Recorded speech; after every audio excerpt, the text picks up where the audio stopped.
안녕하세요. 목소리로 유혹하는 여자. 당찬 예비 아나운서 문현주입니다. 당찬 예비 아나운서 문현주 씨, 올해 나이 26이고요. 꿈을 찾아서 서울에서 올라온 부산 아가씨입니다. 올 초까지 국회에서 일하다가 아나운서라는 꿈을 이루기에 과감히 그만두셨다고 하는데요. 네. 국회에서 어떤 일을 하셨습니까?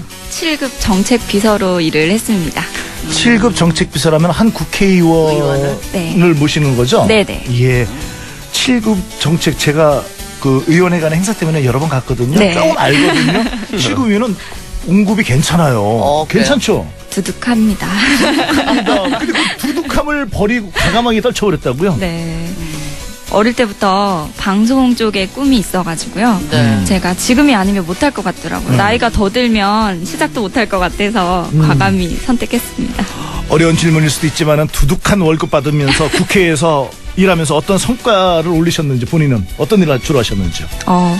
아무래도 예산안 심사라든지 결산 그리고 국정감사 이런 것들을 주로 하는데요. 저희가 문제가 있다고 생각하거나 아니면 이 부분은 굉장히 좀 지원이 됐으면 좋겠는데 예산이 부족해서 지원을 못 해드리는 분들이 많이 계세요. 네. 그랬을 때 이제 저희가 그거를 확보를 하게 되면 감사하다고 편지도 보내주시고 직접 찾아오시기도 하고 그러거든요. 그렇죠. 개인적으로 이렇게 생생낼 수 있는 일들은 많이 하시더라고요. 그런데 중요한 건 18대 국회까지 며칠 남지 않았는데 그 산재되어 있는 민생법안은 왜 이렇게 통과가 안 되고 그거에 대한 심의조차 안 하는 겁니까? 뭐가 그렇게 바쁘다고? 저도 거기에 대해서는 굉장히 공감합니다. 네. 그리고 300명으로 이제 19대 됐는데 네. 어떻게 생각하십니까? 많습니까? 적습니까? 제가 여기에서 많다고 적다고 얘기할 수는 없는 입장인 것 같지만 네. 저희 국민들이 생각하는 것들은 다 똑같은 거 아닐까요? 많든 적든 해야 되는 일만 해주시면, 그리고 그렇죠? 국민들이 원하는 일만 해주시면 네, 된다고 생각합니다. 아니, 일만 잘해주시면 많아도 우리가 뭐라고 안 하죠. 네. 그럼 1000명이면 어때요? 그럼 일만 잘해주고 진짜 국민들을 위해서. 1000명 정도 되면 저도 나가고. 아니면 이제 뭐 정치 얘기하는. 일만 잘하면 우리가 세금 더 내서 1000명, 10,000명 월급 쫙 줄게. 저는 정치 얘기는 이제 안 하겠습니다. 한 가지, 유세할 때 악수하는 자세와 국회의원 됐을 때 악수하는 자세가 좀 안 바뀌었으면 좋겠어요. 어쩜 이렇게 많이 바뀌어요? 아니, 진짜 그쵸? 그 악수 웃기더라.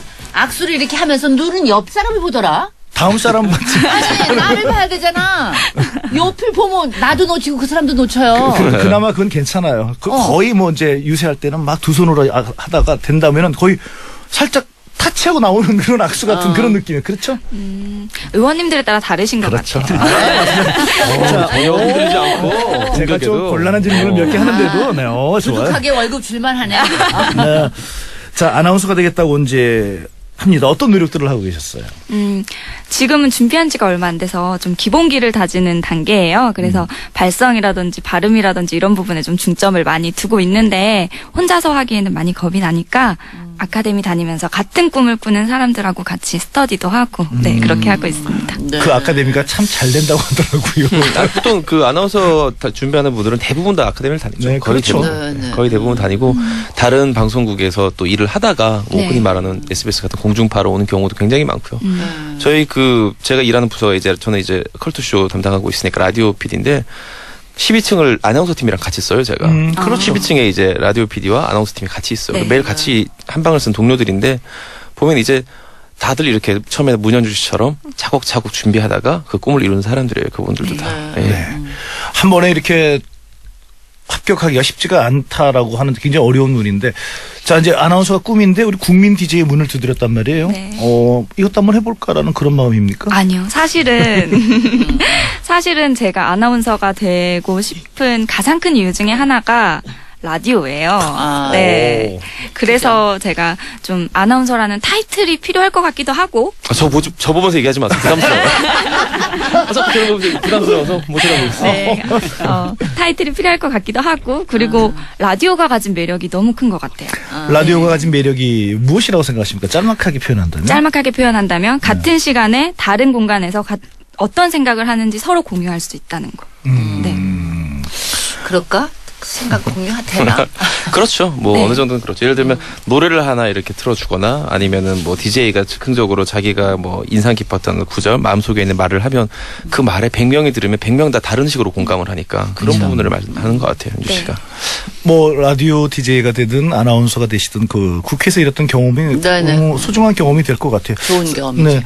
소속 그 국회의원께서는 이렇게 말리지 않았어요. 그냥 이거 하지 왜 뭐 시험 본다고 그래? 뭐 그런 얘기 안 하세요? 이거 하지 이런 것보다는 아무래도 좀 총선이나 대선을 앞두고 있는 시기였기 때문에 네네. 좀 더 도와주면 안 되겠냐 네, 이런 바쁠 때. 만류는 있었죠. 네, 예. 네. 그죠.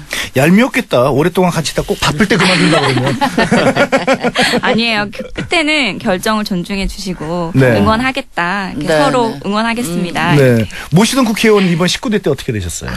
안타깝게도 아. 등원 못 하셨습니다. 아, 현주 씨 때문은 아니겠죠? 저 때문은 아니라고 믿고 싶네요. 근데 진짜 이 방송 일을 하는 게 그렇죠. 다른 일을 해도 이 꿈을 한 번이라도 품었던 사람들은 이 꿈을 못 잊어요. 그렇죠? 네. 네, 그런 부분이 있는 것 같아요. 좀 다른 네. 영역이랑 달리. 1번 도전자 당찬 예비 아나운서 문현주 씨였습니다. 2011년 12월이었습니다. 그때까지만 해도 저는 국회에서 일을 하고 있었는데요. 제 앞으로 편지 한 장이 도착했습니다.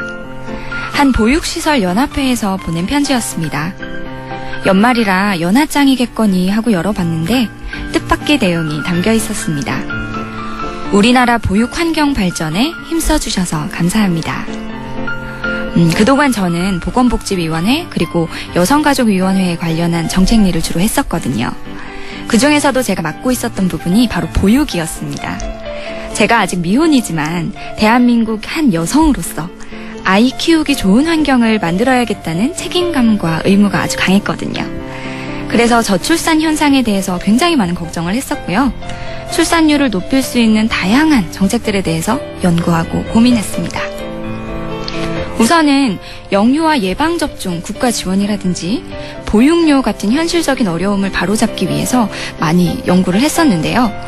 정책 보좌진으로 있던 제가 당연히 해야 될 몫이었습니다. 국회와 정부가 머리를 맞대고 어떤 결론을 도출하기까지 징검다리의 역할을 했던 거죠. 그래서 현안에 대한 수치적인 데이터 분석은 물론 선진국 사례와 같은 관련 자료들을 수집하고 정리하는 일들을 했습니다. 그리고 근거를 뒷받침하기 위해서 제 의견을 드러내기도 했고요. 그런 노력 끝에 결과적으로 예산을 확보하기도 하고 많은 부분이 개선이 됐었답니다. 이 일을 마치고 그동안 내가 이 일을 했구나, 참 보람차다, 뿌듯함만 안고 있었습니다. 하지만 내 안의 만족을 넘어서 다른 사람에게까지 인정받으니까 가슴이 뜨거워지더라고요. 비록 지금은 제가 국회를 떠났지만 책상을 정리하는 그 순간까지도 저 편지의 내용은 머리에서 맴돌았습니다. 편지가 주는 무게감과 책임감 때문에 쉽게 발길을 뗄 수가 없었죠. 하지만 이제는 제가 국회 밖에서 국민과 국회 그리고 정부를 이어줄 수 있는 다리가 되려고 합니다.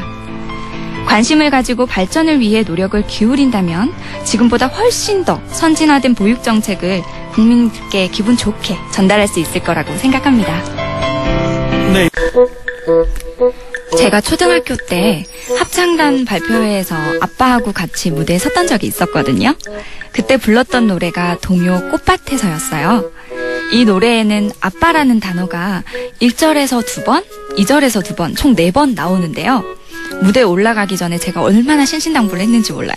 아빠, 노래 가사에 아빠가 나올 때마다 꼭 나 쳐다봐야 돼.